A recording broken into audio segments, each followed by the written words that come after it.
رسول اللہ صلی اللہ علیہ وسلم نے فرمایا جمعہ کے دن اور جمعے کی رات کو کثرت سے مجھ پر درود پڑا کرو، بس جو آدمی مجھ پر ایک دفعہ درود بھیجے گا اللہ اس پر 10 رحمتیں نازل کرے گا. اللہم صلی علی محمد. رسول اللہ صلی اللہ علیہ وسلم نے فرمایا تمہارے افضل دنوں میں سے جمعے کا دن ہے. اسی دن آدم علیہ السلام پیدا کیے گئے، اسی دن ان کی روح قبض کی گئی، اسی دن سور پھونکا جائے گا اور اس دن سب لوگ بے ہوش ہوں گے. اس لیے اس دن مجھ پر کثرت سے درود بھیجا کرو کیونکہ تمہارا درود مجھ پر پیش کیا جاتا ہے. کہتے ہیں لوگوں نے پوچھا یا رسول اللہ ہمارا درود آپ پر کس طرح پیش کیا جائے گا جبکہ آپ کا جسم بوسیدہ ہو چکا ہوگا؟ تو آپ نے فرمایا بے شک اللہ عز و جل نے انبیاء کے جسموں کو زمین پر حرام کر دیا ہے، یعنی فرشتوں کے ذریعے آپ تک درود پہنچایا جاتا ہے. انبیاء کے جسموں کو مٹی نہیں کھاتی، صحیح سلامت ہوتے ہیں ان کے جسم. سورۃ الکہف پڑھنا، نبی صلی اللہ علیہ وسلم نے فرمایا جو شخص جمعہ کے دن سورۃ الکہف پڑھتا ہے تو اس کے لیے دوسرے جمعے تک نور روشن رہتا ہے. غسل کرنا، ہر بالغ پر جمعہ کے لیے جانا ضروری ہے اور ہر وہ شخص جس پر جمعہ کے لیے جانا ضروری ہے اس پر غسل ہے، یعنی اس کو لازمی غسل کرنا چاہیے، الا یہ کہ کوئی مجبوری ہو. تو آپ اپنا اسکیڈول اس طرح بنائیں نا کہ جیسے اگر آپ ہر روز نہاتے پھر تو کوئی مسئلہ نہیں، لیکن اگر آپ ایک دن چھوڑ کے ایک دن نہاتے ہیں تو آپ پھر اس طرح اسکیڈول کریں کہ جیسے آپ منڈے کو نہائے، پھر وینسڈے کو نہائے، پھر جمعے کو نہائے، پھر آپ سیٹرڈے سنڈے اگر نہیں بھی نہاتے پھر منڈے. تو اس طرح آپ جمعے کو مس نہیں کریں گے. یہ نہیں کہ جمعرات کو نہا کے جمعہ کو چھوڑ دیا یا جمعہ چھوڑ کے ہفتے کو نہائے، ایسا نہیں کرنا چاہیے. علماء نے غسل کے حکم کے بارے میں اختلاف کیا. بعض تو کہتے ہیں یہ واجب ہے، یعنی فرض کے درجے میں ہے، اور جمہور علماء یہ کہتے ہیں کہ مستحب ہے، پسندیدہ ہے، افضل عمل ہے. حدیث میں آتا ہے جس نے جمعے کے دن وضو کیا اس نے اچھا کیا اور جس نے غسل کیا تو یہ افضل ہے. صفائی میں مبالغہ ہوتی ہے نا، ویکلی صفائی آپ کو کرنی ہوتی ہے، یعنی جیسے ناخن وغیرہ کاٹتے ہیں یا پھر اپنے زائد بال وغیرہ اتارتے ہیں، تو یہ سب چیزیں اگر جمعے کے دن ہو تو زیادہ بہتر ہے. نبی صلی اللہ علیہ وسلم نے فرمایا جو شخص جمعے کے دن اچھی طرح غسل کرے، اچھی طرح سنوار کر وضو کرے، اپنے بہترین لباس میں سے پہنے، یعنی جمعے کے دن باقی دنوں کی نسبت اچھا لباس پہنے، اللہ نے اس کی قسمت میں گھر والوں کی جو خوشبو لکھی ہو وہ لگا لے، یعنی گھر میں جو بھی خوشبو ہے. پھر جمعہ پڑھنے آئے تو لغو کام نہ کرے، 2 آدمیوں کے درمیان جدائی نہ کرے، یعنی 2 لوگ بیٹھے ان کے بیچ میں گھس کے بیٹھ جائے. اس جمعے اور دوسرے جمعے کے درمیان کے پورے ہفتے کے گناہ معاف کر دیے جاتے ہیں. پھر مسواک کرنا، جمعے کی سنتیں بتاتے ہوئے آپ نے فرمایا اور تم پر مسواک کرنا لازم ہے. اچھا لباس پہننا، نبی صلی اللہ علیہ وسلم نے فرمایا اگر ممکن ہو تو جمعہ کے لیے اپنے کام کاج کے کپڑوں کے علاوہ 2 کپڑے اور بنا رکھنے میں کیا حرج ہے. اسپیشل ڈریس رکھے جو جمعے کو ہی پہن لے. خوشبو لگانا، یعنی خوشبو لگائے، حدیث میں آتا ہے چاہے وہ عورت کی خوشبو سے ہو، یعنی آپ کی اپنی نہیں، بیوی کی خوشبو پڑی ہو وہی لگا لو، لیکن لگاؤ. تیل لگانا، جو شخص جمعہ کے دن غسل کرے اور جس قدر ممکن ہو پاکیزگی حاصل کرے اور اپنے تیل میں سے تیل لگائے یا اپنے گھر کی خوشبو میں سے خوشبو لگائے. پھر نکلے کہ 2 آدمیوں کے درمیان تفریق نہ کرے، جتنی مقدرہ نماز پڑھ لے اور جب امام بات کرے تو خاموش رہے. اس جمعے سے لے کر دوسرے جمعے تک اس کے گناہ بخش دیے جاتے ہیں. جمعہ کا وقت، سورج ڈھلتے ہی جمعہ پڑھنا، سورج ڈھلتے ہی جمعہ پڑھنا، اول وقت جمعہ پڑھنا، بہت لیٹ نہیں کرنا چاہیے. ایاس بن سلمہ بن اکوع اپنے والد سے روایت کرتے ہیں، انہوں نے کہا کہ ہم رسول اللہ صلی اللہ علیہ وسلم کے ساتھ جمعے کی نماز پڑھ کر واپس لوٹتے تھے تو دیواروں کا سایہ اتنا نہیں ہوتا تھا کہ ان سے اپنے آپ کو سایہ مہیا کیا جا سکے، یعنی ابھی سورج بہت تھوڑا ڈھلا ہوتا تھا. ہاں گرمی کی شدت میں تاخیر کی اجازت ہے. مسجد میں داخلہ، مسجد کی طرف جلدی نکلنا، تحیت المسجد ادا کرنا. عمر بن دینار کہتے ہیں انہوں نے جابر رضی اللہ عنہ کو کہتے ہوئے سنا کہ ایک شخص جمعہ کے دن مسجد میں داخل ہوا اس حال میں کہ نبی صلی اللہ علیہ وسلم خطبہ دے رہے تھے. تو آپ نے فرمایا کیا تم نے نماز پڑھی؟ اس نے کہا نہیں. تو آپ نے فرمایا کھڑے ہو 2 رکعتیں پڑھو. اب یہ بڑا اہم مسئلہ ہے، مسجد میں داخل ہو چاہے خطبہ ہو رہا ہو 2 رکعت پڑھے بغیر نہ بیٹھو، ٹھیک ہے. اور یہ کیا ہے؟ دراصل تحیت المسجد، یہ جمعے کی سنتیں نہیں ہیں، یہ کیا ہے؟ تحیت المسجد ہے. اور مختصر پڑھی جائیں، یعنی امام جب خطبہ دے رہا ہو تو چاہیے کہ 2 رکعتیں پڑھے اور دونوں میں اختصار کرے. نماز سے قبل ہلکا بنانے کی ممانعت، مثلا آپ جلدی چلے گئے تو یہ نہیں کہ ایک گروپ بنا کے آپس میں گپ شپ شروع کر دیں، نہیں، سیدھے ہی لائنوں میں بیٹھیے. انتظار کا وقت کیسے گزاریں گے؟ نفل پڑھ کے بیٹھ گئے، ذکر اذکار کریں، قبلے کی طرف رخ کر کے لائنوں میں بیٹھیں، حلقہ نہیں بنائیں، بیٹھ کے خرید و فروخت نہیں کریں، تاخیر سے آنے پہ گردنیں پھلانگ کے نہ آگے جائیں۔ رسول اللہ صلی اللہ علیہ وسلم نے فرمایا ٹیک لگا کے مت کھاؤ، یہ عام ایک ادب بتایا، یعنی اس طرح ٹیک لگا کے نہیں کھاؤ، کھانے کے وقت سیدھے ہو جاؤ۔ چھنے ہوئے آٹے کی روٹی نہ کھاؤ، میدا۔ مسجد میں کوئی جگہ مقرر نہ کرو کہ یہ میری جگہ ہے، آپ کیوں آج یہاں کھڑی ہو گئی، کہ تم اسی میں ہی نماز پڑھو۔ کچھ لوگ ہوتے ہیں نا آ کے مخصوص جگہ ہی پڑھتے ہیں، اگر کوئی اور وہاں ہو جائے ڈسٹرب ہو جاتے ہیں۔ اور جمعہ کے دن لوگوں کی گردنیں نہ پھلانگو، ورنہ اللہ تمہیں قیامت کے دن لوگوں کے لیے پل بنا دے گا۔ کیونکہ بہت اذیت کی بات ہے نا، آپ بیٹھے ہیں لوگ باقاعدہ بعض اوقات کندھوں پہ ہاتھ رکھ کے اس کو تنگ کر اس کو تنگ کر، تو یہ نہیں کرنا چاہیے۔ اگر آپ کو اٹھنا بھی پڑ گیا بیچ میں تو واپسی پہ پیچھے کھڑے ہو جائیے، اگلی لائن مل جائے گی۔ جی یہ تو بہت ضروری بات آپ نے کی کہ جب لوگ مسجد آئے تو پہلی صف میں بیٹھے، یہ نہیں پہلی چھوڑ کے آخری میں بیٹھ جائیں اور پھر لوگ ان کی گردنیں پلانگتے رہیں، دوسروں کے لیے فتنہ بننا۔ جابر بن عبداللہ رضی اللہ عنہ سے روایت ہے کہ جمعے کے دن رسول اللہ صلی اللہ علیہ وسلم خطبہ ارشاد فرما رہے تھے کہ ایک آدمی مسجد میں داخل ہوا، وہ قریب آ کر بیٹھنے کے لیے لوگوں کے اوپر سے گزرنے لگا۔ رسول اللہ صلی اللہ علیہ وسلم نے فرمایا بیٹھ جاؤ، تحقیق تم نے لوگوں کو تکلیف پہنچائی اور دیر سے آئے۔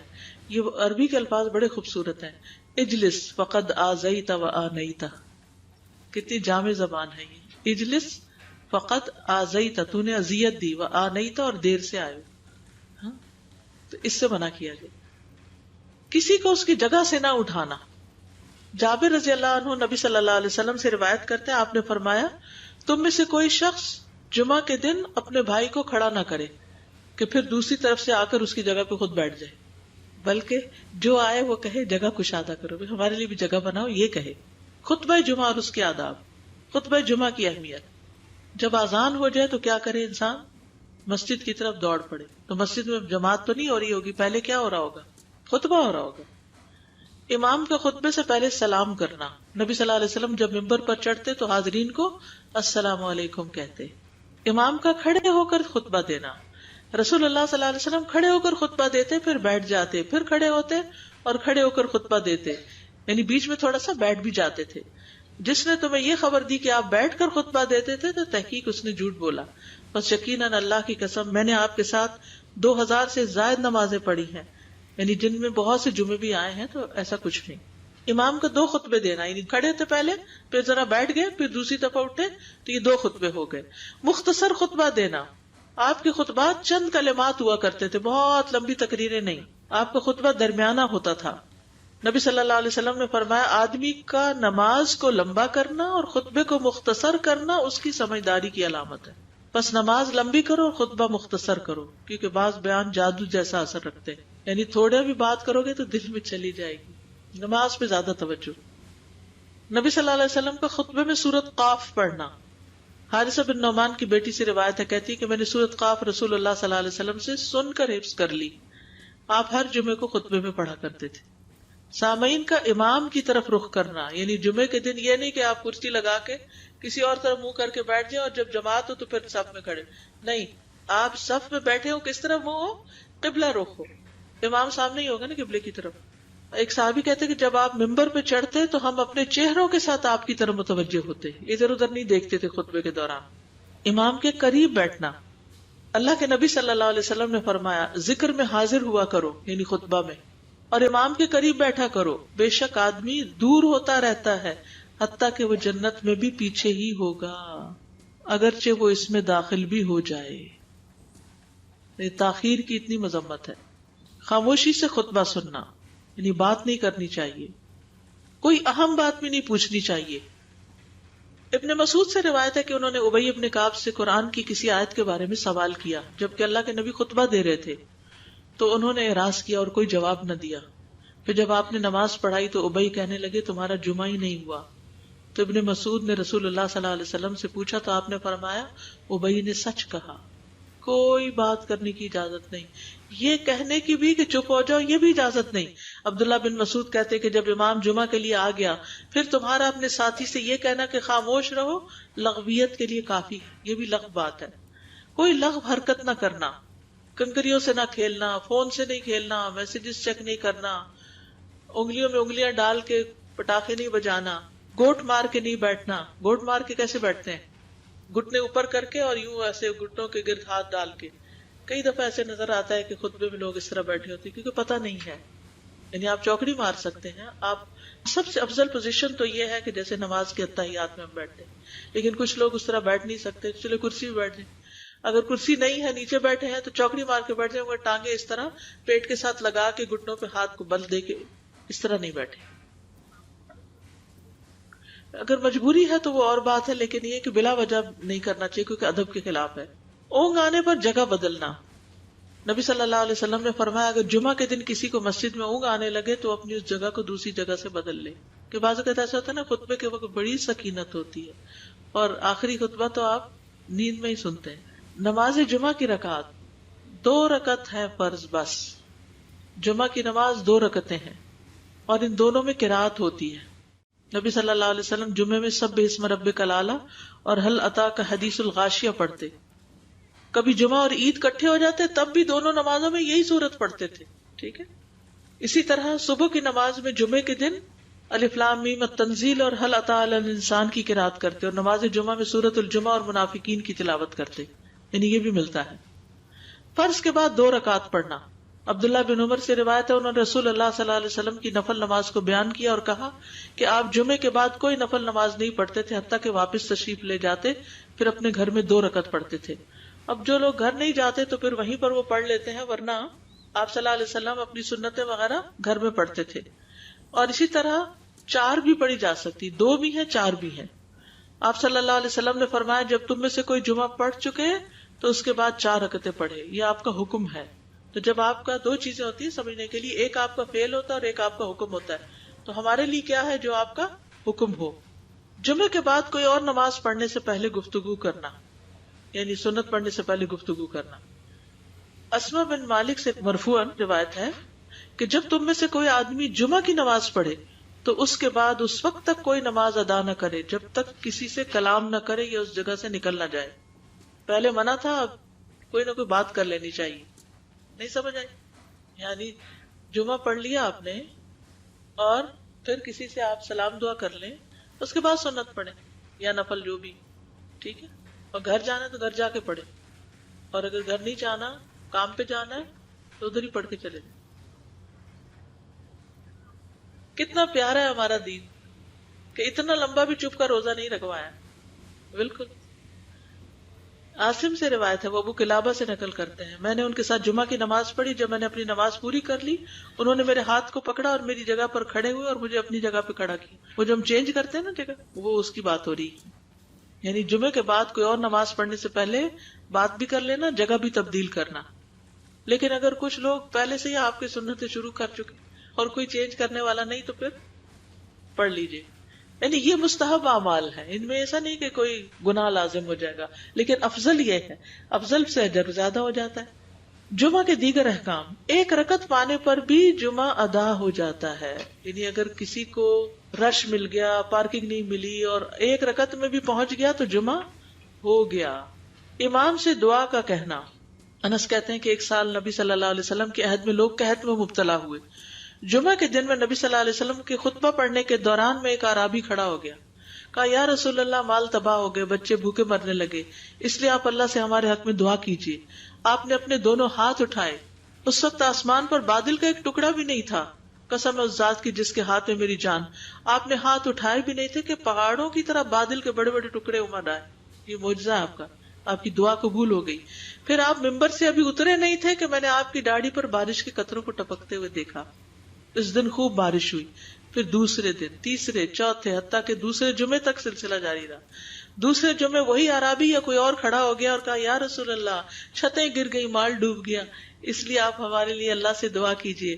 چنانچہ آپ نے اپنے دونوں ہاتھ اٹھائے اور فرمایا اے میرے اللہ، ہمارے ارد گرد برسا، ہم پر نہ برسا. اور بدلی کے جس طرف اشارہ کرتے وہ بدلی ہٹتی جاتی اور مدینہ ایک حوض کی طرح ہو گیا. وادی کنات 1 مہینے تک بہتا رہا. جو شخص بھی کسی علاقے سے آتا تو اس پر بارش کا حال بیان کرتا، جیسے ہوتا ہے نا کوئی فلڈ آ جائے کچھ ہریکین، تو پھر ہر کوئی موضوع گفتگو ہو جاتا ہے. جمعہ کے بعد قیلولہ کرنا. انس کہتے ہیں کہ ہم لوگ جمعہ کے دن سویرے نکلتے اور جمعہ کی نماز کے بعد قیلولہ کرتے تھے. جمعہ کے بعد کھانا کھانا. سہل کہتے ہیں کہ ہم نہ تو قیلولہ کرتے نہ دوپہر کا کھانا کھاتے مگر جمعے کے بعد. لنچ کب ہے؟ جمعے کے بعد. جمعے کو قیام و سیام کے لیے خاص کرنے کی ممانعت ہے، یعنی اس دن کی رات کو شب جمعہ منانا کہ اس رات پوری عبادت کریں گے، یہ سنت سے ثابت نہیں. ٹھیک ہے. اور دن کو روزے کے لیے خاص کرنا یہ بھی سنت سے ثابت نہیں، الا یہ کہ کوئی معمول کا روزہ رکھتا ہے، ایام 20 کا روزہ ہے تو وہ اور بات ہے. ابو ہریرہ سے روایت ہے کہ میں نے رسول اللہ صلی اللہ علیہ وسلم کو فرماتے ہوئے سنا، تم میں سے کوئی شخص جمعہ کے دن روزہ نہ رکھے مگر یہ کہ اس کے ایک دن پہلے یا اس کے بعد کا دن ملا کر روزہ رکھے. جمعہ کے دن خرید و فروخت کی ممانعت ہے. جمعہ کے دن جب نماز کے لیے پکارا جائے تو اس وقت اللہ نے خرید و فروخت سے منع کیا ہے. وَذَرُوا الْبَيْعَ، اس دن کاروبار حرام ہے. اور یہ جمعے کی دوسری اذان کے ساتھ تعلق رکھتا ہے، یعنی صبح صبح کام کر سکتے ہیں لیکن اذان ہوتے ہی چھوڑ دیں، اور جب پھر جمعہ سے فارغ ہو جائے تو دوبارہ دکان پہ جا کے بیٹھ جائیں. جابر بن عبداللہ کہتے ہیں کہ نبی صلی اللہ علیہ وسلم جمعہ کے دن خطبہ ارشاد فرما رہے تھے کہ مدینہ میں ایک تجارتی قافلہ آیا. رسول اللہ صلی اللہ علیہ وسلم کے صحابہ اس کی طرف لپک پڑے اور آپ کے پاس مسجد میں صرف 12 آدمی بچے. تو رسول اللہ صلی اللہ علیہ وسلم نے یہ صورت دیکھ کر فرمایا، اس ذات کی قسم جس کے ہاتھ میں میری جان، اگر تم سارے کے سارے چلے جاتے اور کوئی بھی باقی نہ بچتا تو اس وادی میں آگ بہہ پڑتی. یعنی اتنا بڑا جرم ہے یہ. پھر یہ آیت نازل ہوئی، وَإِذَا رَأَوْا تِجَارَةً أَوْ لَهْوًا انفضوا إِلَيْهَا وَتَرَكُوكَ قَائِمًا. جب وہ کوئی سودا بکتا دیکھیں یا کوئی تماشا نظر آ جائے تو اس کی طرف دوڑ جاتے اور آپ کو کھڑا ہی چھوڑ دیتے ہیں. راوی کہتے ہیں جو 12 آدمی رسول اللہ صلی اللہ علیہ وسلم کے ساتھ رہے ان میں ابو بکر اور عمر رضی اللہ عنہ بھی شامل تھے. جمعے کے دن قبولیت کی گھڑی ہوتی ہے، اس وقت اللہ سے بھلائی مانگنی چاہیے. رسول اللہ صلی اللہ علیہ وسلم نے فرمایا، جمعے کے دن میں ایک گھڑی ایسی ہے کہ کوئی مسلمان اللہ سے کسی خیر کا سوال کرتے ہوئے اس کی موافقت نہیں کرتا مگر اللہ اسے وہی خیر عطا کر دیتا ہے. فرمایا یہ ایک چھوٹی سی گھڑی تھوڑی دیر کے لیے ہوتی ہے اور یہ ہر جمعے کو ہوتی ہے. ٹھیک ہے. اور خصوصاً نماز میں بھی اگر کوئی دعا کر رہا ہوتا ہے نا انسان تو وہ بھی قبول ہو جاتی ہے. نماز میں دعا کہاں ہوتی ہے؟ شروع میں ہوتی ہے، رکوع میں ہوتی ہے، سجدے میں ہوتی ہے، تشہد میں ہوتی ہے. تو اگر یعنی جمعہ پڑھ رہے ہیں اور بیچ میں دعائیں آ گئی ہیں تو ہو سکتا ہے وہی گھڑی آ گئی ہو اور آپ کی دعا قبول ہو جائے. اور یہ تورات میں بھی اس کا ذکر تھا. ابو ہریرہ رضی اللہ عنہ کہتے ہیں کہ رسول اللہ صلی اللہ علیہ وسلم نے فرمایا، بہترین دن جس میں سورج طلوع ہوتا ہے جمعہ کا دن ہے. اس دن میں ایک گھڑی ایسی ہے کہ نماز کی حالت میں اگر کوئی مسلمان بندہ اللہ عز و جل سے کچھ طلب کرے تو وہ اس کو ضرور دیتا ہے. کعب نے کہا ایسا سال میں ایک مرتبہ ہوتا ہے؟ تو میں نے کہا نہیں بلکہ ہر جمعہ کو ہوتا ہے. کہتے ہیں پھر کعب نے تورات پڑھی تو کہا نبی صلی اللہ علیہ وسلم نے سچ فرمایا. ابو ہریرہ رضی اللہ عنہ کہتے ہیں کہ میں بعد میں عبداللہ بن سلام سے ملا اور ان سے اپنی اور کعب کی مجلس کا بتایا تو عبداللہ بن سلام رضی اللہ عنہ نے کہا میں جانتا ہوں وہ گھڑی کب آتی ہے. ابو ہریرہ نے کہا مجھے بھی بتائیے. انہوں نے کہا وہ جمعہ کے دن میں آخری گھڑی ہے. میں نے کہا یہ جمعے کے دن کی آخری گھڑی کیسے ہو سکتی ہے؟ حالانکہ رسول اللہ صلی اللہ علیہ وسلم نے فرمایا جو مسلمان بندہ اس کو نماز پڑھتے ہوئے پائے. اس وقت میں کوئی نماز نہیں پڑھی جاتی. تو عبداللہ بن سلام نے کہا کیا رسول اللہ صلی اللہ علیہ وسلم نے یہ نہیں فرمایا جو شخص نماز کے انتظار میں بیٹھا رہے وہ گویا نماز ہی کی حالت میں ہے حتیٰ کہ نماز پڑھ لے؟ کہتے ہیں میں نے کہا ہاں. تو انہوں نے کہا بس یہی ہے، یعنی اس وقت کیا کرنا چاہیے؟ آخری گھڑی میں وضو وغیرہ کر کے مغرب کی نماز کے انتظار میں بیٹھ کے دعائیں کریں، اذان ہو تو نماز پڑھ لیں. عصر کے بعد سے مغرب تک کا وقت ہے. انس بن مالک سے روایت ہے کہ نبی صلی اللہ علیہ وسلم نے فرمایا جمعہ کے دن اس گھڑی کو جس میں دعا کی قبولیت کی امید کی جاتی ہے عصر سے لے کر سورج ڈوبنے تک کے درمیان تلاش کرو اور دن کی آخری گھڑی ہے. تو اللہ سبحانہ وتعالی ہمیں اس دن کی برکتوں سے فائدہ اٹھانے کی توفیق عطا فرمائے.